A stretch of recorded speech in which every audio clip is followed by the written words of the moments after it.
कृष्ण कृष्ण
हरे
कृष्ण कृष्ण हरे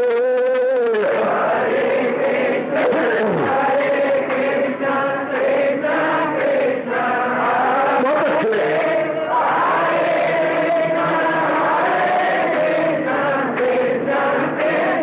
जाओ जाओ हरे कृष्ण कृष्ण कृष्ण कृष्ण हरे हरे कृष्ण कृष्ण कृष्ण हरे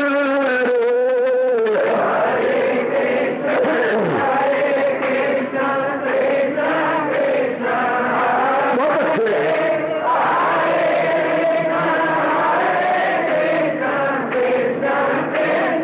जाओ जाओ हरे कृष्ण कृष्ण कृष्ण कृष्ण हरे हरे कृष्ण कृष्ण कृष्ण हरे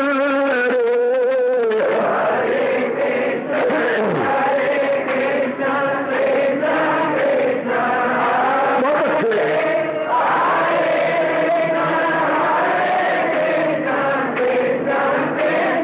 जाओ विष्णु हरे कृष्ण कृष्ण कृष्ण हरे हरे कृष्ण कृष्ण कृष्ण हरे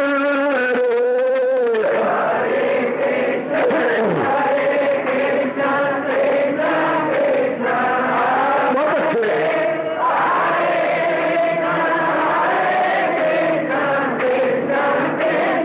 जाओ जाओ कृष्ण हरे कृष्ण कृष्ण कृष्ण हरे हरे कृष्ण कृष्ण कृष्ण हरे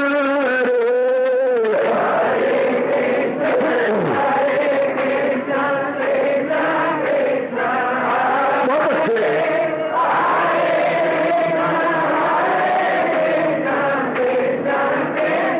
जाओ जाओ हरे कृष्ण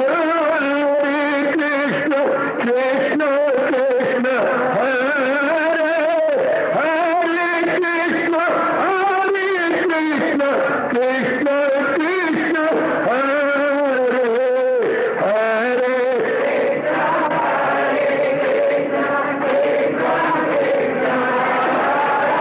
बहुत अच्छे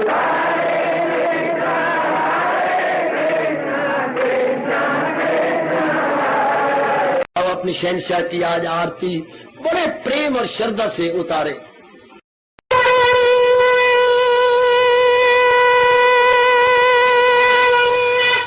ओम जय जगदीश जय हरे स्वामी जय दीना लात हरे भगत दास जनों के अवगुण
भवन्तु सुखिनः सर्वे सन्तु निरामयाः सर्वे भद्राणि पश्यन्तु मा कश्चित् दुर्भाग्यं भवेत्। हरि ओम शांति शांति शांति। ओम प्रभु इसलिए भगवान कृष्ण की जगत गुरु भगवान कृष्ण महाराज की।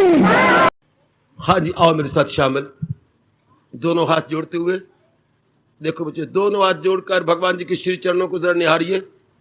ओम नमो भगवते वासुदेव प्रभु।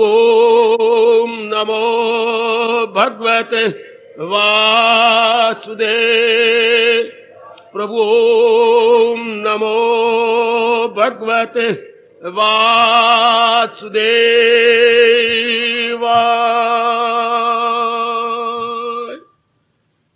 कृष्णाय वासुदेवाय हरिये परमात्मने प्रणत क्लेश नाशाय गोविंदाय नमो नमः। गोविंदाय नमो नमः। वसुदेव सुतम देवम कंसानूरमर्दनम देवकी परमानंदम कृष्ण वंदे जगत गुरुम। कृष्ण वंदे जगत गुरुम।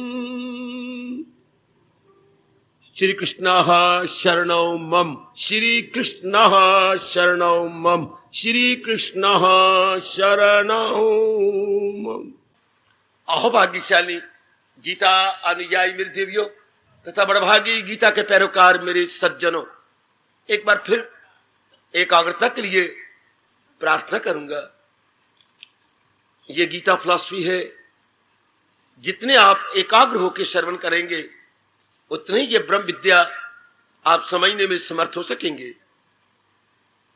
इन दिनों प्रसंग, देवियों न बोलो, बहुत ही चोटी का प्रसंग है, जहां धर्म अपने श्रद्धालु को उंगली पकड़कर कहां ले जाता है, आवागमन के चक्कर से छुड़ा देता है। यह आवागमन के चक्कर वाली बात भी एकांत में बैठकर जरूर जरूर जरूर विचार की जानी चाहिए। आवागमन किसका, अर्थात ये बार बार जन्मना मरना किसका। कोई भी धार्मिक, आप जैसा नेक व्यक्ति, आप जैसी विचारशीला विदुषी बेटी इनके तथ्यों में रहस्यों में नहीं जाती तो धर्म की बातें, क्षमा करना मुझे, अधूरी रह जाएंगी। धर्म अपनी चरम सीमा पर जाता तब है जब जीव का ये विचित्र, विलक्षण एवं दुखदायी चक्कर समाप्त हो जाए। धर्म मुस्कुरा देता है कि मैंने अपना कर्तव्य इस धार्मिक व्यक्ति का, जिसने मेरा साथ दिया, पूरा कर दिया। वैसे हम सुनते आ रहे हैं बड़े बूढ़ों से, जब से होश संभाली है, आड़े वक्त जो काम आए वही अपना मित्र कहलाए। बहन इसी प्रकार धर्म होता ही जीव को आड़े वक्त अर्थात मुसीबतों से छुड़ाने के लिए। ये जो कुछ भी हमारे महापुरुषों ने या भगवान जी ने ये नियम बनाए, आप सोचा करें, पढ़े लिखे हैं, नियम क्यों? जीव की खुशी को बढ़ाने के लिए और दुखों को अत्यंत कम कर देने के लिए। यह सवाल है मैक्सिमम मिनिमम का, न्यूनतम और अधिकतम का। सोचो सोचो, अपनी बुद्धि को विशाल कीजिएगा। ये धार्मिक क्रियाएं क्यों? ये गीता जी का पढ़ना क्यों? विचार करना क्यों? भगवान का भजन करना क्यों? अंधाधुंध हमारे से भक्ति नहीं होती, हम धना जाट नहीं है ना, कबीर जी की तरह लगातार इसमें जुट सकते हैं। जरा सोचा करें, आप अपने इस शिक्षा को यूं लगाने की चेष्टा करें। ऐसा क्यों? इंसान में अज्ञानता के कारण से आदि व्याधि उपाधि अर्थात शारीरिक, मानसिक और सामाजिक जो क्लेश खड़े हो गई हैं, इनको मिटा दिया जाए और अधिकतम सुख शांति आपको प्राप्त हो। इसका एकमात्र नियम यही है। गीता के कृष्ण ने अपनी अद्वितीय, अपूर्व एवं अतुलनीय वाणी को प्रारंभ भी यहीं से किया है। सितारे न दानों को रंजो अलम, मरे का न सोग और न जीते का गम। चूंकि गम दो तरफ से आता है, एक तो जो जिनके शरीर छूट गए हैं, आपने विचार किया है, और एक जो अभी जिंदा है। शरीर छूट गए, उनको सुखों को याद करके, उनके उपकारों को याद करके हम अपने मन के तवाज़ुन को खो बैठते हैं। और मन के तवाज़ुन को खोने का रिएक्शन ही क्या है? दुख। इस बात को हमेशा के लिए पकड़ लेना। अगर मन का तवाज़ुन बना रहे, संतुलन बना रहे, हमारा इक्विलिब्रियम या बैलेंस बना रहे, इसी को तो हमारा वैदिक धर्म सुख कहता है, शांति कहता है। बाहर की परिस्थितियां कुछ भी होती रहे, अरे बाहर के हालात कैसे ही क्यों ना हो जाएं, पर मन अपने संतुलन को ना खोए, हाय बड़ी चोटी की शांति है। यदि मन अपने संतुलन को, अपने बैलेंस को खो बैठता है, इसी को दुख कहती है। पर मन अब संतुलन ना खोए, दुनिया वाले बड़े गलत सोचते हैं। जो मॉडर्न एजुकेटेड मॉब है, बड़ा गलत सोचता है। मेरे अनुकूल ये हो जाए, मेरे मुताबिक ये बन जाए, ये हालात बन जाए, घर के बन जाए, मेरी पत्नी मेरे मुताबिक हो, मेरे बाल बच्चे मेरे, then I would be very very happy so for my future is concern. गलत, ऐसा नहीं हो सकता। मेरे अनुकूल वातावरण, घर का, बाहर का, जितनी मर्जी कोशिश कर ले, अगर अनुकूल हो भी गया तो थोड़ी देर के लिए, थोड़े दिनों के लिए। क्योंकि संसार में हर क्षण परिवर्तन परिवर्तन परिवर्तन हो रहा है, और ये नियम भगवान नहीं रोक सकते। इन तथ्यों पर सोचा करो आप कि भगवान का यह अटल नियम है, हर क्षण परिवर्तन होगा, एक जैसा समय नहीं रह सकता है। दिस इज अनअवॉइडेबल, इनएविटेबल, अनिवार्य है, अपरिहार्य है। अपनी पढ़ाई इधर लगाओ, सिर्फ खाने पीने कमाने में नहीं, दो चार बच्चों का मुंह देख करके पढ़ाने लिखाने मर जाने में नहीं। अगर हम कल्याणकामी हैं, अगर उपस्थित मेरी जीवियां चाहती हैं कि हम कल्याण करके रहें और कल्याण करके इस जहान फानी से सदा सर्वदा के लिए कूच करें, यह अध्याय आपकी बड़ी मदद करता है। मैं बार बार कह रहा हूं, कहने के लिए मजबूर भी हूं, यह अध्याय फिर उनके लिए वरदान है। कौन सा? श्री गीता जी का अंतिम 18वां अध्याय। यह बार बार विचार किया जाना चाहिए। मुक्ति किसकी होनी है? कौन इस विचित्र चक्कर से छूटेगा? कौन? हम कहते हैं मैं। कौन मैं? ये जो नजर आ रहा है, बिल्कुल भी नहीं। ये कौन कह रहा है मैं छूटूंगा? तन कह रहा है क्या? नहीं, तन के द्वारा कोई अंदर से आवाज दे रहा है।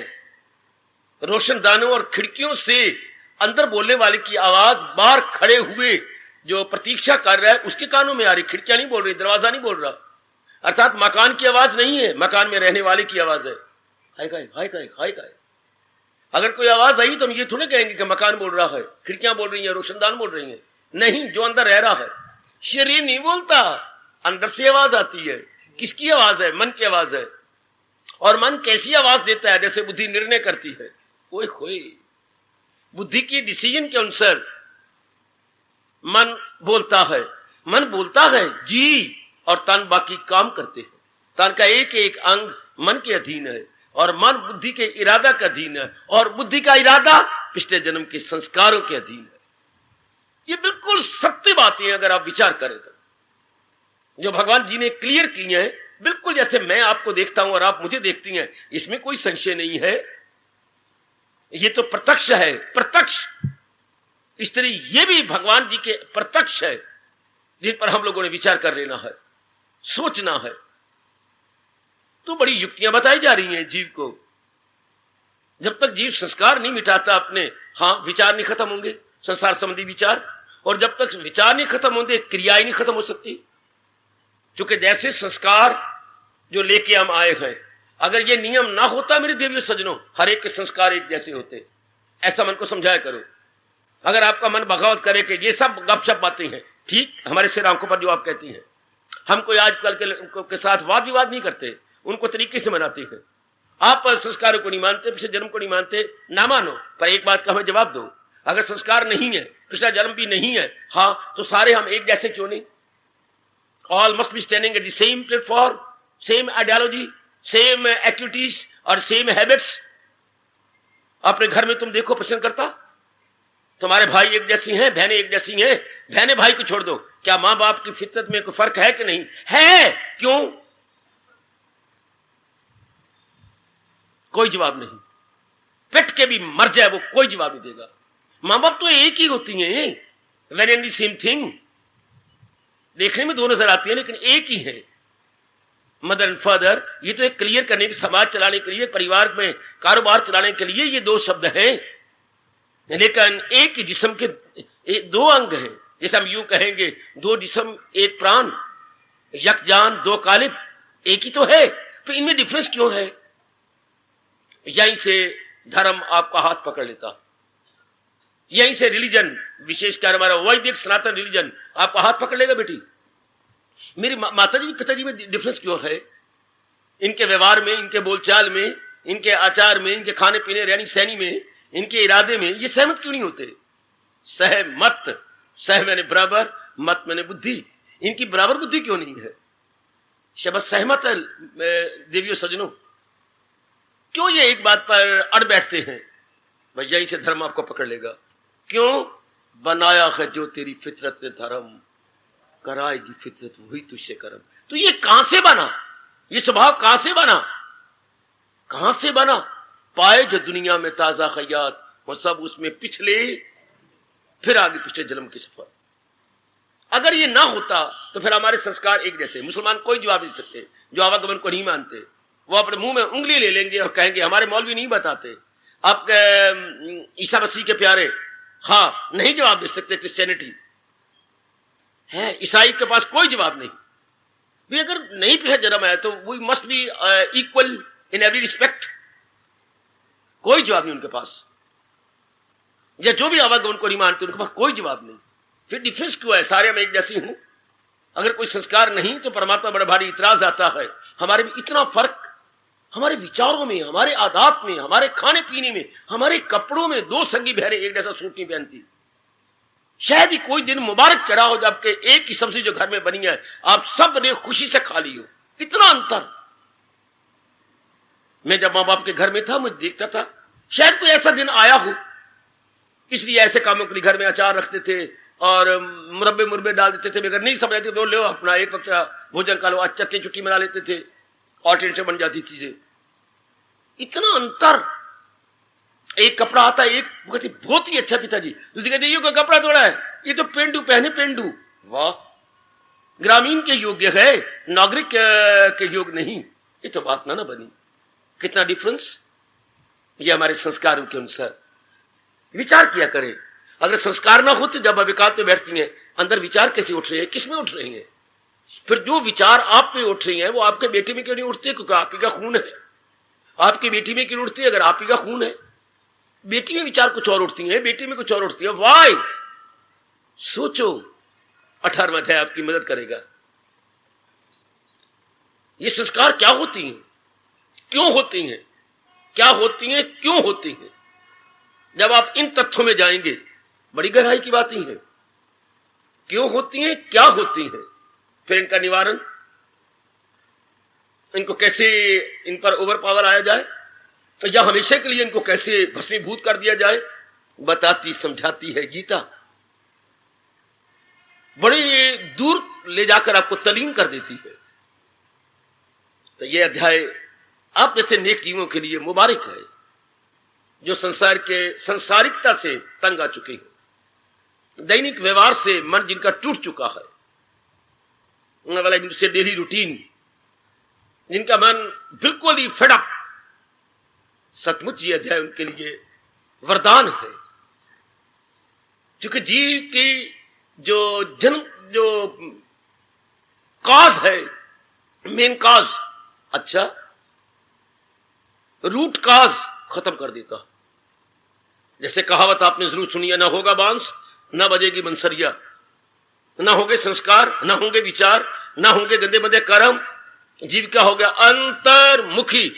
पढ़े लिखो। Now tendency becomes in going, tendency in going, अर्थात मन बाहरमुखी या आउटगोइंग नहीं होगा। अब अंतर में रहकर जब भी आपकी टेंडेंसी या आपके संस्कार अंतर में हो जाएंगे, साधना शुरू होगी। धर्म ने आपको दूसरे पग पर पैर रखवा दिया जब नर नारी अंतर्मुखी हो जाते हो। अब क्या होगा? पवित्रता, अच्छा, एकाग्रता, अच्छा, ध्यान अवस्था।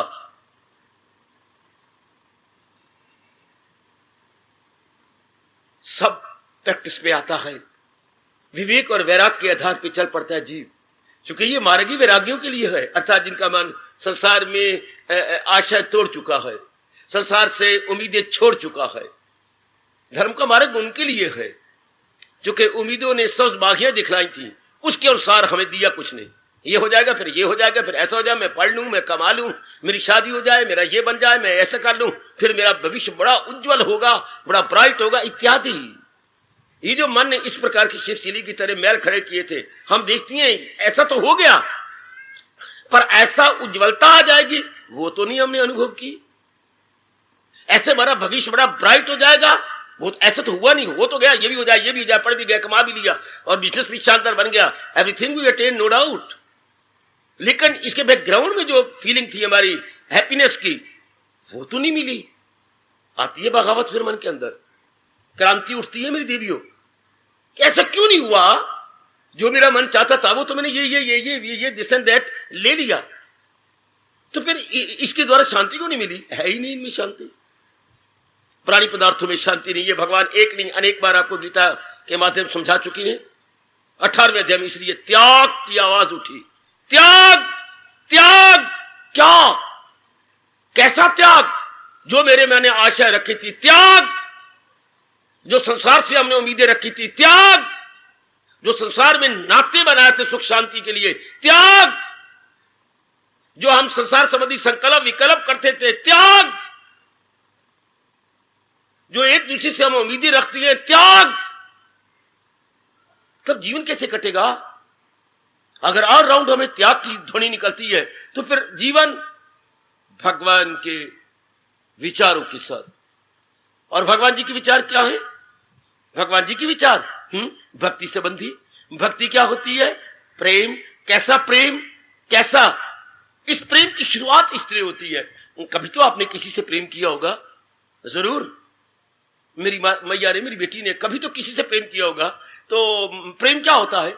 शायद आप जवाब ना दे पाए, शायद आप कुछ इधर की बातें बने, हमने टाइम बड़ा थोड़ा होता है। प्रेम क्या होता है? जिस, आप ध्यान सुन लो भगवान जी के जवाब। जिससे प्रेम होता है उसके अनुसार चलने का जी चाहता है। आप कहो ना, आपकी क्या आज्ञा है? अगर पिताजी के साथ है तो आप ओबे करेंगे। अगर मैया के साथ प्यार करती हो ना तो आप उनको कहोगे, मां मुझे बता ना, मुझे आज्ञा देना, मां तेरी क्या इच्छा जो मैं पूरी करूं। जहां भी आपको प्रेम है उसके अनुसार आप जुटने में अपना शौक समझेंगी, अपना गौरव समझेंगी। ओए प्यार का मतलब टू ओबे है, आज्ञाकार नहीं बनना। आप कहो ना, प्राणनाथ आप कहिए शादी होगी तो प्यार होता है, तो आप कहिए ना मैं आपके लिए ब्याही हूं। आप कहो ना मैं जान भी कुर्बान कर दूं आपके लिए। ये क्या दूसरे शब्दों में क्या? I love you. मैं जान भी कुर्बान कर दूं, मैं आपके लिए आई हूं, मैं आज्ञाकारिणी हूं। मुझे जिसका मतलब ये है अत्यधिक मेरा प्यार है आपके साथ। जिनके साथ प्यार नहीं होता उनको हम नहीं कहती। क्या आप मुझे कहिएगा? प्यार का मतलब आज्ञा मानना। टिकिए, प्यार का मतलब आज्ञा मानना, to obey. Love means to obey है। चाहे आपकी कुछ सखी थी, हाँ, तो आप ओबे कर दी। देख कुशल्या, मैं तेरे पास आई तो बता, एक उम्मीद लेकर मेरी जान भी हाजिर, तू बता तो सही, संकोच न कर। क्या? मैं करने को तैयार हूं, तो बता। शाबाश, बड़ी बड़ी बातें आपने प्रेम में, कठोर बातों को भी स्वीकार कर लिया। प्रेम कठोरता को रखता ही नहीं। प्रेम पहाड़ों में से अगर नदी निकाल करके पानी लाना पड़े इसमें रेगिस्तान में, तो भी फरहाद उसे लाने के लिए मजबूर हो जाता। उसकी शीरी उसे मिलनी चाहिए। फरहाद ये सारी आफतें सहेगा। अब तक मशहूर है शीरी फरहाद। अगर जीवनी पढ़ो तो ओए होए होए, दिन रात बेचारे ने मार मार मार मार के पानी को लाना स्वीकार कर लिया और पानी आ भी गया। फरियाद ने कोई कसर नहीं छोड़ी। प्रेम में कठोरता होती कोई नहीं। प्रेम में असंभव शब्द ही नहीं है। जहां प्रेम है वह इम्पॉसिबल वर्ल्ड या असंभव या निकालते कहां है, निकलता ही नहीं, मैं अपनी जान भी कुर्बान करूंगा। तो प्रेम का अर्थ मतलब होता है, सबसे पहले प्रेम का अर्थ यह है क्या, आज्ञा मानना। बस इतना फर्क है कि अगर संसारी प्यार होगा तो बुद्धि मारी जाती है? क्यों, बताता हूं।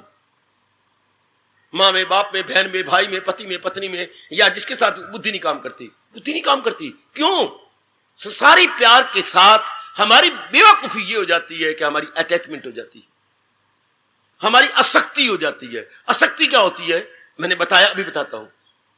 आसक्ति भी प्रेम ही है, अटैचमेंट भी प्रेम है, लेकिन इसके अंदर हमारी कोई वासना छुपी होती है, हमारी कोई कामना। There must be any attachment, longing in that attachment, worldly attachment.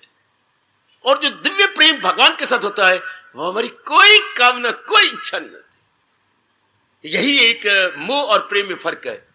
मोह में स्वार्थ रहता है और प्रेम में अपनी कुर्बानी रहती है। प्रेम में स्वार्थ नहीं होता। अगर प्रेम में स्वार्थ है तो वो मोह है, और मोह में स्वार्थ नहीं है तो वो प्रेम है। इसी प्रेम को भक्ति कहती हैं, उपासना कहती हैं। ओए होए, this is the only difference. मोह में स्वार्थ है कुछ ना कुछ, और प्रेम में स्वार्थ नहीं। शायद कोई बाप कहे कि मैं तो अपने बेटे के साथ प्रेम करता हूं, मानने वाली बात ही नहीं। मां कहे मैं तो अपने बच्चों के साथ प्रेम करती हूं, मानने वाली बात ही नहीं। या कोई पत्नी कहे कि मैं तो अपने पति से प्रेम करती हूं, मानने वाली बात नहीं। पति कह दे मैं तो दिलो जान से प्रेम करता हूं, मानने वाली बात ही नहीं है। ये हो ही नहीं सकता। अच्छा,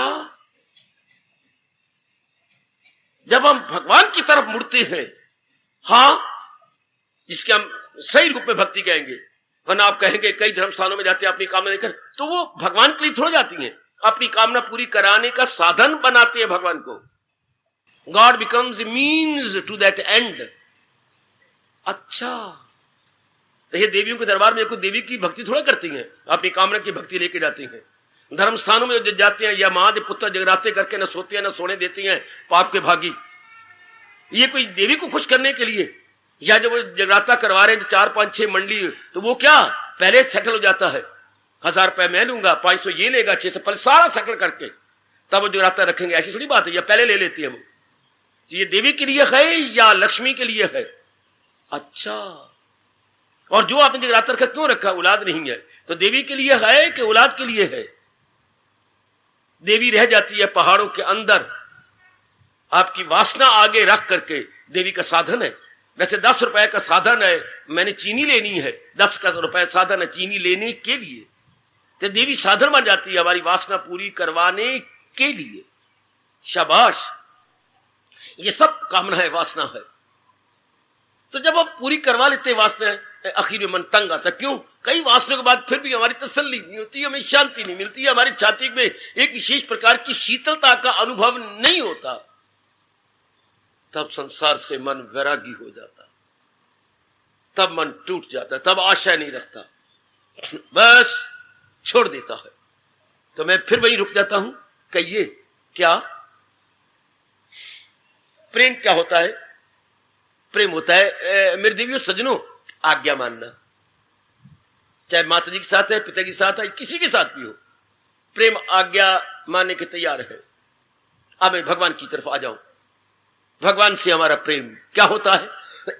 जो मेरे प्रभु ने कहा है मैंने वो करना है। तो लव मीन्स ओबे, ये ना भूलना। जो मुझे महापुरुषों से तोहफा मिला है ये मुझसे ले लो। लव मीन्स टू ओबे, उनकी आज्ञा मानना, आज्ञाकारी बनना, आज्ञा मानना। और बड़ा मजा आता है आज्ञा मानने में। जहां प्रेम होता है वहां जरा कोई कहना ये कर, मेरी जान भी हाजिर।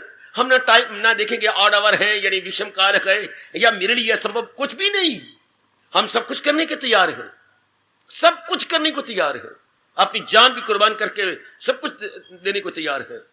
क्योंकि मोहब्बत में यह लाजम है कि जो कुछ है फिदा कर दे, सब कुछ देना चाहता है। यह मोहब्बत का तकाजा है, मोहब्बत का स्वभाव है, मोहब्बत की चाल है, मोहब्बत की प्रथा है। ओए होए ओए होए ओए होए, this is the trend of love.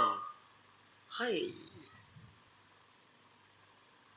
Then come on. अब इधर बात हो रही है भगवान की मुक्ति की। हां, तो चारों ओर से हमने प्यार किया, यस, लेकिन मन की मुराद पूरी नहीं हुई, शांति नहीं मिली, तो फिर भगवान की ओर आ जाती है।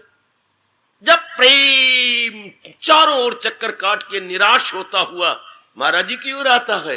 हाँ, आज्ञाकारी बन जाता है। मेरे प्रभु क्या चाहते हैं? बस जो ही आपने प्रेम भगवान के साथ करके आज्ञा मानी शुरू की, ये भक्ति का पहला कदम है। ये पहला कदम, भक्ति का पहला कदम। भले आपकी जबान ना बोले, आपकी आंखें ना बोले, हाँ आपका रोम रोम बोलेगा, बजा लाऊंगा आपके हुक्म, वाह वाह वाह। आपका एक एक रोम बोलेगा मेरी भक्ति। कृष्य वचनम तव, जो आप कह रही है प्राणनाथ मेरे सिर आंखों पर बजा लाऊंगी, जो कुछ कह रही बस मेरे सिर, मैं तैयार। यहां से अब क्या होगा? जीव जुट गया बने, वो उसमें बुद्धि मारी जाती है जो संसारी प्यार होता है, उसमें कामना वासना। यही अगर इनमें ये बात भगवान नियम ना बनाता तो ये गंदी वृत्तियां ना होती। कामना या कामुकता उठती है तो बुद्धि मारी जाती है, क्रोध उठता है तो बुद्धि मारी जाती है, लोभ उठता है तो बुद्धि पर हमला हो जाता है, हंकार आता है तो बुद्धि पर हमला हो जाता है। मोजी आ जाती है तो बुद्धि सोचती नहीं।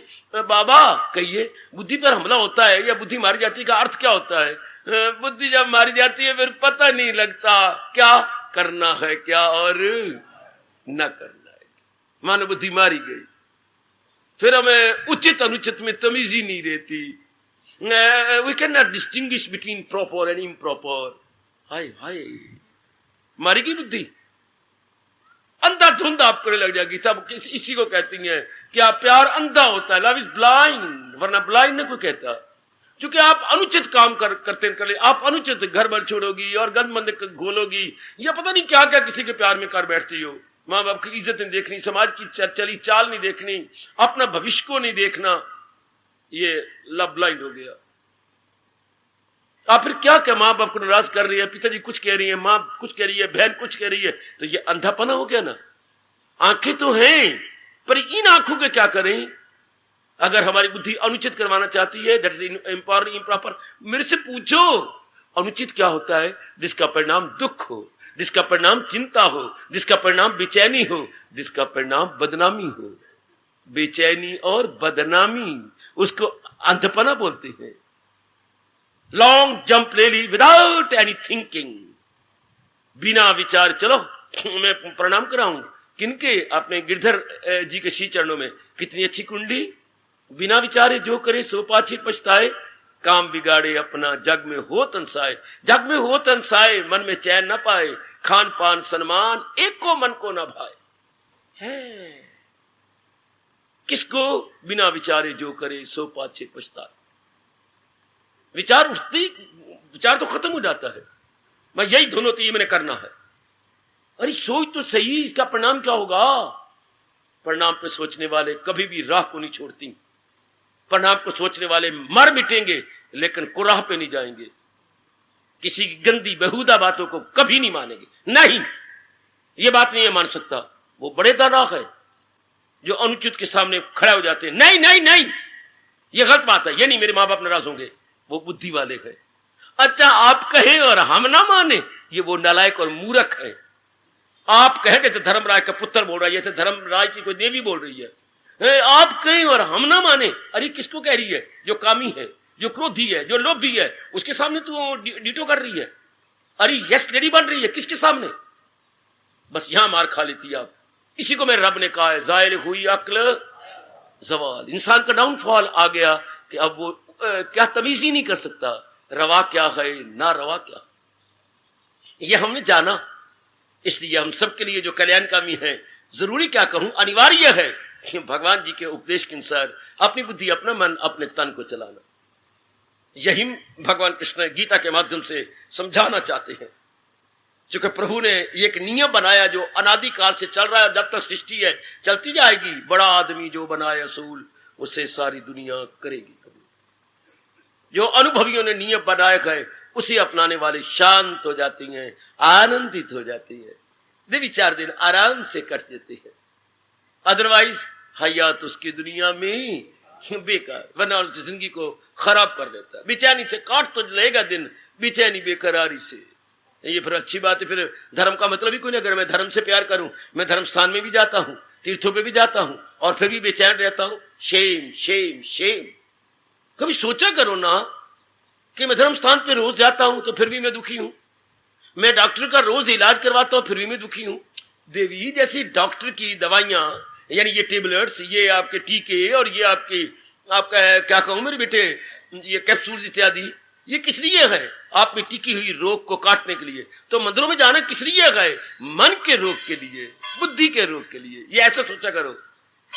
हम डॉक्टर के पास जाते हैं फिजिकल बॉडी के रोग के लिए, और मंदिरों धर्म स्थानों में जाती हैं क्या? मेंटल और इंटेलेक्चुअल रोगों के लिए। ओ मेरे रब्बा, ओ मेरा धर्म स्थान भी तो एक डॉक्टर है। अगर कोई पहुंचा हुआ महापुरुष है, वो हमारा मेंटल डॉक्टर है, वो हमारा बौद्धिक और मानसिक डॉक्टर है, जो हमारे मन संबंधी अनेक रोगों की जड़ें काटेगा। और गीता तो जगत गुरु है, जो हमें ऐसे कमाल के उपाय बता देती है, हाँ, जो ज़ाया नहीं जाती और कारगर साबित होती हैं, रामबाण दवा की तरह काम आती हैं। तो आप गीता को डॉक्टर की तरह लीजिएगा ना, कि Gita is nothing but mental doctor. और वो जो डॉक्टर साहब है, वो हमारे एमबीबीएस वाले, वो हमारे फिजिकल डॉक्टर है। एक बात कहता हूं, आप कभी जानने की कोशिश करना, डॉक्टर साहब भी जरूर जाने कि शरीर पर रोग प्रायः मन के कारण से आते हैं, और मन के रोग इरादे के सुलझन के कारण से आते हैं। इरादा न हो जिसका रहेगा ख्यालों में उलझा हुआ। और जिनके मन के अंदर नेगेटिव क्वालिटीज है, काम है, क्रोध है, मोह है, लोभ है, कार है, निंदा है, मत्सर है, चोरी है, यारी है, राग है, द्वेष है, तो ये जब भड़क जाती है तब तन पे नाना प्रकार के रोग प्रकट होते हैं। क्या वाणियां पढ़ती हैं लेकिन विचार नहीं करते, और ना ही उनके अनुसार जुटते हैं। भगवान ने आखिर में यही कहा आपको, उधर पास से क्या फरमा रही है, लेकिन सुने कोई विचार करे तब ना। सिद्धांत तो एक ही होगा दोनों का, चाहे कोई भी महापुरुष हो। जो भगवान जी ने कहा वही हर एक का अनुभव होगा। परमेश्वर दे भूलिया व्यापन सभ्य रोग। परमेश्वर मीन ट्रुथ, परमेश्वर मीन सच्चाई, परमेश्वर मीन अटल नियम, जो महाराज जी अपने सूर से निकाले हैं। सूरज मीन्स किरणें, सूरज मीन्स यस रेज। महापुरुषों का मतलब, भगवान का मतलब जो उनके अटल नियम, अगर हम उनको छोड़ देते हैं, व्यापन सभ्य रोग, फिर नाना प्रकार के रोग शुरू हो जाएंगे। अगर सचमुच आप अपना कल्याण करना चाहते हैं, सचमुच मेरी भगवती अगर यहां गीता जी सुनकर आप अपने कल्याण के लिए आती हैं, तो फिर महाराज जी को समझो और उसे अपनाने की चेष्टा कीजिएगा। बेड़ा पार, फिर तो जीव मुक्त हुआ, फिर तो कल्याण हो गया। अब ये मजाक बन के रह गया। आप फरमाते आज दशहरा मुबारक, आज विजयादशमी मुबारक, लेकिन इसकी गहराई में उतरो ना। विद्या किसकी विजय? राम की। कब? रावण चले जाने के बाद। सचमुच रावण कौन? गंदी वृत्तियों वाला, कामी, क्रोधी, लोभी, लालची। तो रावण मरा। अगर रावण मर गया तो राम का दीदार हो गया। सीता राम के हाथ में कब आई? जब रावण मरा, अर्थात गंदी वृत्तियां मर गई। तो क्या हमारे अंदर का रावण मर गया? और लंका के रावण को लगाओ आग, वो था सो उसके लिए। क्या रामायण इसीलिए है कि लंका के रावण को आंखों में रखे? बड़े मूर्ख हैं जो ये समझती हैं। क्या लंका का रावण रावण नहीं, अंदर का रावण, गंदी वृत्तियों वाला रावण, जिसको भगवान बार बार कह रहे हैं अवश्य उम्मीदी, अवश्य अमल, अवश्य इल्म, उनका समझ में खलल, हर बात उल्टी, हर एक में फतूर। भगवान तो उसके अंदर वाले रावण की बात करते हैं। हाय, जो गंदी वृत्तियां भरी पड़ी हैं। रावण तो बच्चे ये जिसने अपना कल्याण करना है, न कि जो हर साल हम अपनी पत्नी क्या समी करके मुक्ता से जला आते हैं। वो तो एक लंका का रावण था। That's a historical topic. और हम लोग तो धार्मिक हैं, हमारा रावण तो अंदर का है। रावण मीन मन, जिसमें गंदी वृत्तियां भरी हो, जिसे बेचैनी और बेकरारी हो, है वो रावण। वो भगवान रावण किसने मारा? राम ने। तो अंदर का रावण किससे मरता है? भगवान की वाणी से। सोचो ना, यही तो कृष्ण कह रही है, तन को धो लो पानी से और मन को धो लो वाणी से। अगर सचमुच आप उस रावण पे कंट्रोल करते जा रहे गए तो सीता मित्र ब्रह्म विद्या, हाय मेरे गुरु ने मुझे बताया, फिर उसे सीता मिलनी चाहिए, अर्थात ब्रह्म विद्या मिलनी चाहिए। और ब्रह्म विद्या में कौन है? भगवान जी। उसे तर्क लज्जत की जिसे दीदे बारी की दौलत मिले। इस रूप में दशहरा हम सबको मुबारक होना चाहिए। हम देखें अंदर वाले रावण को, मेरे अंदर का रावण गया, मेरा काम, मेरा क्रोध, मेरा लोभ, मेरा अहंकार, ये गया। उधर रावण के 10 सिर दिखाए गए हैं। इधर भी गंदी वृत्तियां हैं, 5 तो आपको पता ही है, आगे इनकी ब्रांचेस हैं। इन 5 की ब्रांचेस तो so many, not only 10 but innumerable, अनेक गंदी वृत्तियां हैं हमारे अंदर। वो भगवान जी अपने उपदेश से खत्म करते जा रहे हैं। जैसे शौचालय में हम लोग क्या इस्तेमाल करते हैं? फिनाइल। क्यों? उसकी बो को मारने के लिए। हाँ, गर्म कपड़ों में क्या इस्तेमाल करते हैं? फिनाइल की गोलियां। क्यों? कीड़े आके खा ना जाए गर्म कपड़ों को। अरे क्या हमने को साधन बना रखा है। जख्म होता है, हाँ, तो हम क्या इस्तेमाल करते हैं? जख्म खराब हो जाए, ये कोई सेप्टिक ना हो जाए तो एंटीसेप्टिक। क्या है आपका एंटीसेप्टिक? ये आपका बेटे डिटोल, आपके लिखो तो बोतल पर एंटीसेप्टिक, अर्थात जहां भी फोड़ा हो तो वहां इस्तेमाल कीजिए। जब आप नाखून काटते हैं तो लाजमी तौर पर रुई डिटोल से भगोकर इनके ऊपर मार देना चाहिए। कहीं को कच्चा कट गया होगा तो लेने के देने पड़ जाएंगे आपको, वो सेप्टिक हो जाएगी, से बोलते सेप्टिक, इतनी बड़ी सूजन हो जाएगी। जब भी आप लोहे का कैंची का प्रयोग करें जरूर एंटीसेप्टिक कोई चीज लगा लो। हाँ, वो आगे बढ़े नहीं। तो कई चीजें इसी तरह। हाँ, तो अब अंदर गंदी वृत्तियां फैल गई हमारे अनजाने से, कैसे हटे? भगवान के उपदेश से, और कोई तरीका नहीं दे। इसलिए तो भगवान ने भुजा बुलंद के करके कहा है, क्या क्या क्या क्या, जो अमल नहीं मेरी तलकीन पर, जो तकरार हुज्जत करे बेशतर, अलूम उनके हैं सब फरेब व फतूर। क्या कहा? वो जाहिल तबाही में आए जरूर, और कोई तरीका नहीं। आप हम लोग यूं अर्थ लगाए, दुनिया वाले बुद्धू लगाते फिरे अर्थ को, लंका का रावण, और साड़ दिया हमने कुंभकर्ण को और रावण को, लेकिन वो सड़ गया इधर अंदर। अब मेरी बेटियां भी उधर गई होंगी, रावण जहां सड़ रहा है, और कितनी हैरानगी के बाद भगवान मुंह में उंगली नहीं डालेगा। एक रावण को साड़ने आए और खुद रावण बन के आए, छेड़ाछाड़ी, पुलिस वहां बैत मार रही है, डंडे मार रही है, और गंदी गंदी गालियां निकाल रही है, खुद आ गए तुम। वो रावण को साड़ने आया, खुद रावण बन करके रामलीला हो रही है, और रावण कई खड़े गए, छेड़ाछाड़ी हो रही है, गंदी गंदी बातें हो रही है, पुलिस उनको बालों से पकड़ के घसीट के मरे हुए कुत्ते की तरह बाहर निकाल रही है। What a wonder and what a strange. एक रावण मर गया और अंदर कई रावण खड़े हुए हैं। तो माने हमारे में बगावत आती है, हमारे मन में क्रांति आती है कि ये क्या मजाक है, Ravan Ravan Ravan Ravan, when the internal Ravan is within. इधर ध्यान दो, जिसने गंदी वृत्तियों को जीत लिया, भगवान की वाणी से खत्म कर दिया, वो मुक्त हो गया है। यही तो मेरे भगवान कह रही गए, मुक्त कौन होगा? लो, ये अवस्था बताई। इस श्लोक को कई बार पढ़ा करो, चूम लिया करो। दूसरे अध्याय का 31वां, लास्ट बट वन, अंतिम से पूर्व श्लोक, अंतिम से पूर्व, जो इंसान करे ख्वाहिशें दिल से दूर, हवस का न हो जिसके दिल में फतूर, न उसमें खुदी हो न हो मेर तेर सकूं उसको हाथ से दिल उसका, ये विहाय कामान या सर्वान पवन चरती निस्सप्रिया। जिसने महाराज जी की वाणी से ये अवस्था बना ली, उसके लिए भगवान कहते हैं दमे वापसी भी जो ये ज्ञान हो हासिल उसे ब्रह्म निर्वाण। Nirvana means no more going no more coming, soul transmigration से छूट गई। ऐसा सोची आप, बहुत पढ़ी लिखी है मेरी बेटियां। मॉडर्न एजुकेशन को हम टर्न करें टुवर्ड्स ऑलमाइटी। जैसे हमने रावी के दरिया को रोककर टर्न किया भारत की खुशहाली को लाने के लिए। पानी को रोका कि नहीं हमने? इस तरह अपने मन की शक्ति को रोके और भगवान की ओर लगा दे, बेड़ा पार। और जो गंदी वृत्तियां फिर हट जाती है, ये होता है मुक्ति, मेरी गंदी वृत्तियां हट जाएं। जैसे हमें शौक है कि मेरे चेहरे पर कोई दाग ना हो, जैसे हमें शौक है कि मेरे कपड़े पर, मेरी साड़ी पर, मेरे सूट पर कोई दाग ना हो, इस दाग को मिटाने के लिए हम कई साधन करते हैं।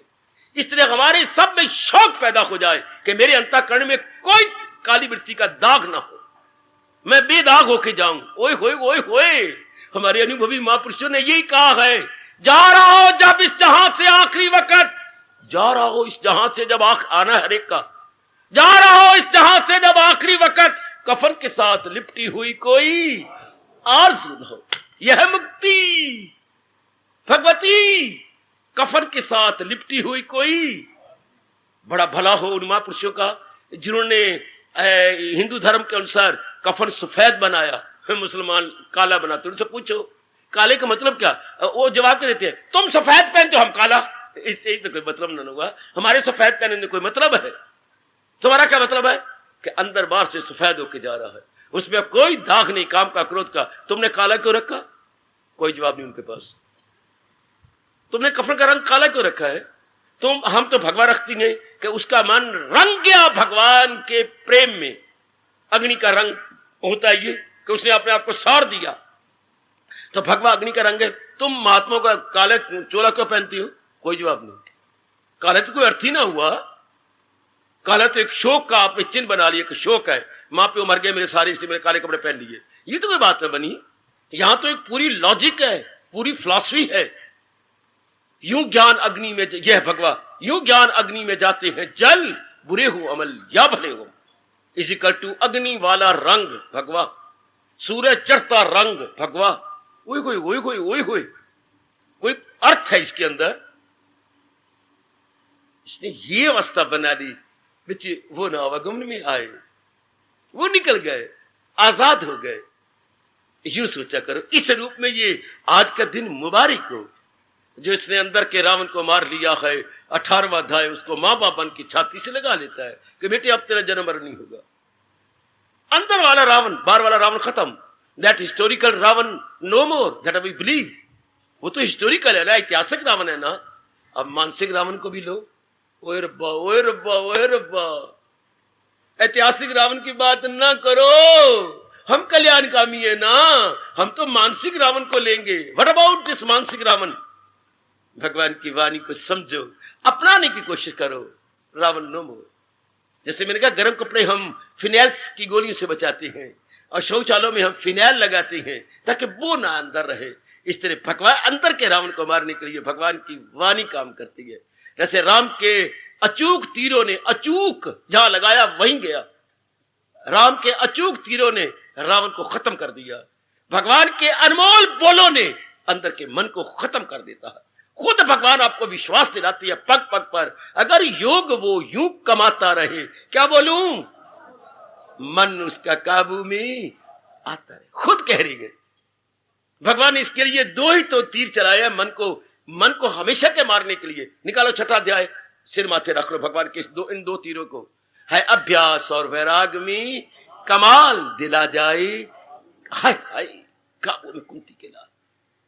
सिर्फ दो ही अचूक बार है, भगवान की वाणी का अभ्यास या भगवान के पावन नाम का अभ्यास और वैराग। जब ये दो अचूक बार मारे जाते हैं, मन का रावण नहीं रहता। फिर इसके बाद भगवान कहते हैं ख्याल उसके वश में तो मन महविजा, लो भगवान की जात में तलीन हो गया। तो ध्यान देना, भले दुनिया वाले रावण मनाते रहे, दशहरे मनाते रहे, पर विजयादशमी, विजया मैंने जीत, दशमी मैंने तिथि, 10वीं तिथि को जीत हुई किसकी? राम की। क्यों राम की जीत हुई? क्योंकि उन्होंने बाहर के पापी, गंदे, दुराचारी, अत्याचारी रावण को मारकर अपनी सीता ली। तो हमारी सीता भी तो ब्रह्म विद्या है, वो कैसे मिलेगी जब अंदर के रावण को भगवान के द्वारा मारा जाएगा, भगवान की वाणी के द्वारा। याद रखना, मन विचारों का नाम है। हाँ, तो भगवान की वाणी भी विचार है। वो नकारात्मक नेगेटिव विचार है, भगवान के विचार पॉजिटिव विचार है। और पढ़े लिखे हो, positive is more powerful than negative.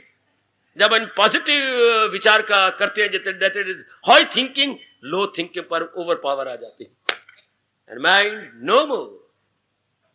बस उसके बाद जो होगा आप अनुभव कर लेना, वो मेरे से बताया नहीं जाएगा, वो मेरी भगवती अनुभव का विषय है। इस अवस्था में जब मन खत्म हो जाता है और वृत्ति तलीन हो जाती है, तो बोलते हैं विजयादशमी, दशहरा, फलानी जीत हो गई, victory, not external but internal victory. फिर जीव की मौत बहार, जिसने अंदर वाले को खत्म कर दिया। भगवान कृष्ण की चोटी की वाणी हमारे अंदर वाले को शांत कर देती है, हमारे अंदर वाले को आनंदित करती है। बस जिसने इसको खत्म किया शांत है। वैसे कहा जाता है हमारे हिंदुस्तान और खासकर हमारे वैदिक धर्म में हर एक इंसान भगवान है। कैसे? आप इतराज कर सकते हैं, हर इंसान भगवान है। कैसे हर इंसान भगवान है? सिर्फ गंदे मन को बाहर निकाल दो, हर एक इंसान गॉड माइनस माइंड, गॉड या man minus mind is equal to god. Man minus, इंसान में से गंदे मन को बाहर निकाल दो। हाँ, तो ये क्या है? ये भगवान का रूप है, ये रब्बी रूप है। हिंदुस्तान में पैदा हुआ कोई इनकार नहीं कर सकता। जैसे गवर्नमेंट ने कहा हुआ है, अगर कोई हरिजनों को चूड़ा कहेगा तो उसको 6 महीने की सजा है। तो ये चला था मुकदमा पर सोनीपत में, ये कहा तो उसने चूड़ा कहा और कहते मैं जज के सामने कहने को तैयार हूं। तो जज ने कहा तुम मेरे सामने बोल रहे हो तो अपनी सजा बढ़ा रहे हो। सरकार मेरी भी सुन लो। हाँ, मैं ले आया हूं अपने हरिजन को जो मेरे घर में कमाता है। पुराने मैले गंदे कपड़े पहनाए हुए थे और वो टोकरा, ये देखने वाली डेमोन्स्ट्रेशन थी कचहरी के अंदर। तो फिर क्या हुआ? उन्हें जज के सामने, सरकार ये चूड़ा है, हमारी भाषा में इसे मित्र कहेंगे, चूड़ा कहेंगे। हैं, ये देख लीजिएगा, अपनी भाषा बोलेंगे मल हारिक, मल को उठा लेने वाला, मल हारिक, ये मल हारिक है। आप बताइए अपने शब्दों में हम इसे क्या कहेंगे? इसके चूड़ा नहीं कहेंगे, गंद। इन्होंने 8-10 घरों का ये गंद अभी उठाया हुआ है, अंदर लेके आ गए। तो आपको कैसे बताया जाए? मैंने कोई वकील नहीं रखा, यही मेरा वकील है। अब इसको क्या कहा जाएगा? अगर आपने गवर्नमेंट नियम बनाया तो नियम गलत है। हाँ, अब थोड़ी देर के बाद सरकार मुझे मौका दीजिए, क्या तुम जाओ भी बाहर। वो बाहर गया, वो मल फेंक के बढ़िया कपड़े पहन के गया, ये भागा, छाती से लगा दिया, ये मेरा भाई है। अगर गंदा टोकरा इसके साथ है तो ये हरिजाना, ये चूड़ा है। अगर ये फेंक के आगे गंदे अच्छे कपड़े पहन तो ही is as good as myself. क्या करे जज सिवाय फाइल को फाइल कर देने के? केस फाइल हो गया। उसके बाद ये भारत में बंद हो चुका है कि एक शब्द है, अगर वो अपने गंद चूड़े को फेंक देता है, अपने गंद टोकरे को, और बढ़िया कपड़े में, तो हमारी तरह नेक है, अच्छा है। लेकिन अगर उसके साथ वो है तो वो चूड़ा, उससे जरा बच के रहना चाहिए, वरना हाइजेनिकल पॉइंट ऑफ व्यू से बीमारी हमें भी लगेगी। फिर तो हमारा कहता है ये छुआछूत, हटा देना चाहिए, इस पर हट जाए परे पर ठीक है। इसी तरह अगर अंदर का गंद का टोकरा मन का परे हट जाए तो भगवान का रूप है बंदा, फिर तो भगवान का रूप है। चाचूड़ी चमहारनी अत नीचन की नीच, तू तो पूर्ण ब्रह्म है जे चाह न होती बीच। If we remove all our bad qualities, इंसान तो रब द रूप हो गया। Man minus mind is equal to god and god plus mind is equal to man. परमात्मा बेचारे के साथ गंदा मन मिला दो तो इंसान हो गया, इंसान से मन को निकाल दो तो वो भगवान का रूप है। इस अवस्था में भगवान कहती हैं यही है मकामी वसाले, मेरे दीदार से पहले ये अवस्था हमारे से समझ लो कि गीता कृष्ण क्या कहती है। ऐसे जीव ने रावण को खत्म किया, गंदा टोकरा हरिजन के लिए वो मल का टोकरा, और इंसान के लिए क्या गंदी वृत्तियों का मन, निकाल दो इसको भगवान के उपदेश से। बस वो एक भला पुरुष है, वो तो भगवान का रूप हो गया। समझ लो मेरे बच्चे, ये सत्संग सुनना, ये भले कर्म करना, ये सिर्फ अंदर के रावण को मारने के लिए, अंदर के मन को निर्मल करने के लिए। फिर तो बस भगवान में तली, ये ऐसा विचार करो, मैं अंदर के रावण को मार रही हूं, मेरे अंदर की गंदी वृत्तियां खत्म होती जा रही है, ये नहीं, अंदर की ये काम क्रोध बोलो में हटाई जा रही भगवान की वाणी से। जो भगवान ने 2 शब्द कहे हैं, अभ्यासेन तो कौनते ये वैराग्यन च गृह्यते, चाहे मैं हूं चाहे आप, हम दोनों कल्याण का। ना मैं कोई सुनाने आया कि मेरी टबरी बैठी है, कोई रन बैठी है, बच्चे बैठे मैंने पालनी है, जैसे आम धर्म स्थान में होता है। मैं भी अगर आता हूं तो अपने कल्याण के लिए, आप भी तशरीफ लाते हैं तो केवल अपने कल्याण का। हम दोनों कल्याण कामी है। मैं भी चाहता हूं शरीर छोड़ूं तो भगवान की जात में तलीन हो जाऊं, और जब तक रहूं तो अपने कल्याण करके रहूं। आप भी यही है कि जो आयु गुजर गई वो लौटने से रही, पर जो रह गई है उसको तो भगवान का अर्थ लगा के अपना भविष्य शानदार बनाऊं। गुड, तो तरीका एक ही है हमारे पास, जो भगवान जी मुझे और आपको समझा रहे गए। मैं जरा आपकी क्लास का मॉनिटर हूं, ऊपर मुस्कुरा रहे हैं भगवान हमारे टीचर, उन्हीं की वाणी के माध्यम से हम समझने की कोशिश कर रहे हैं कि जिसने सृष्टि बनाई है हमारे जैसों के लिए उन्होंने क्या कहा है। कईयों के लिए रब ने सिनेमे बनाए, कईयों के रब ने क्लबें बनाई, कईयों के रब ने वो पार्क बनाए, कईयों के रब ने गृहस्थियां बनाई, कईयों के रब ने औरतें, कईयों के लिए औरतें बनाई, कईयों के लिए आदमी बनाए। पर हमारे जैसे सिर सड़ों के लिए जो दुनिया से तंग आ जाते हैं, बेजार हो जाती हैं, क्या बनाया? ज्ञान बनाया, भक्ति बनाई, अपना दीदार बनाया, अपना विवेक बनाया, अपना वैराग बनाया। जो कि as the demand so the supply, जैसी मांग वैसी पूर्ति। हमें संसार की वो चीजें न चाहिए, कैसे दिन काटे? भगवान कहते कर सच्चे दिल से परस्तिश मेरी, तब अंदर का रावण नोम, ऐसा जीव शांत हो जाता है। समझ लो पूरी रूप में ऐसी जीव, ऐसी मेरी देवियां, यथार्थ रूप में देवियां अपने आप को अपने में तलीन कर देती है, अपने में एक में कर देती है। उनके लिए 18वां अध्याय वरदान, पूर्ण रूपेण वरदान, पूर्ण रूपेण। और आज का दिन इस रूप में मुबारक, हम वो दिन भी मुबारक आएगा जब अंदर वाले रावण के सारे सिर खत्म कर जाएंगे। वो 10 सिर वाला रावण तो पड़ा है रामायण में, देखा नहीं, पर ये अनेक गंदी वृत्ति वाला रावण तो हम अनुभव कर रहे हैं। ये अंदर वाला रावण तो हम रोज अनुभव करते हैं, चाहे भगवान जी की अपार कृपा से खत्म होता जा रहा है। ये वृत्तियां उसके सिर कटते जा रहे हैं, ये काम कम, क्रोध कम, लोभ कम, अहंकार कम, ये राग द्वेष कम, ये मन के सिर कटते जा रहे हैं। अगर ऐसा हो रहा है तो ये विजयादशमी मुबारक, अगर ये सारे सिर कट जाए, सारी गंदी वृत्तियां खत्म हो जाए, तो भगवान कहते हैं ये मुक्ति है। फिर जीव आवागमन चक्कर में नहीं रहेगा, तो फिर जीव कहां जाएगा? भगवान की जात में, जहां से फिर मकामे मुअल्ला मेरा है वही पहुंचकर जहां से न लौटे, उसको मेरे भगवान परम धाम कहते हैं। उसमें जीव तलीन हो जाता है। तो खत्म, सोचा करो 18वां अध्याय इस रूप में मुबारक करो। उसलिए रब ने कहा उसकी बुद्धि बड़ी अच्छी जाती है, उसे बंध और मोक्ष का, उचित अनुचित का, भय अभय का और यो कार्य अकार्य का पता लग जाता है। जिसकी आंख खुल जाए उसे पता है किधर से मुड़ के जाना है, वो खाई आ गई, वो कांटे पड़े गए, वो कुत्ता मोया पड़ा है, अब मैंने बच के यूं निकल जाना है। जिसकी बुद्धि खुल जाए उसे पता है ये काम की वृत्ति है लोभ की, मैंने इनके संग अब नहीं मिलना, ये लोभ अहंकार होता है, इनके संग नहीं। वो अपना रास्ता बड़े तरीके से निकालता हुआ भगवान की जात में तरीन हो जाएगा। कौन? चरम चक्षुओं वाला नहीं, ज्ञान चक्षुओं वाला। सत्संग से हमें ज्ञान चक्षु मिलती है, मां बाप ने हमें चमड़े में इसे बोलते हैं चरम चक्षु, और सत्संग से क्या मिल रही है? ज्ञान चक्षु। जिसे ये ज्ञान चक्षु मिल गए, आए वो उचित अनुचित की पहचान कर गया, उन चक्षुओं द्वारा वो भगवान की जात में तलीन होगा, वो फिर दुनिया की वृत्तियों में तलीन नहीं होगा। मुबारक ऐसा नेक पुरुष, मुबारक ऐसी यथार्थ रूप में देवी भगवती। वो उसको हम मातेश्वरी कहेंगे, उसे हम क्या कहेंगे? मातेश्वरी, सर्वेश्वरी, हाय परमेश्वरी। वो परमेश्वरी है जिससे गंदी वृत्तियों को खत्म कर दिया है, वो देवी है। हाँ देवी। आप छोटे बच्चों की अभी कंजकी आपने बिठाई है, क्यों?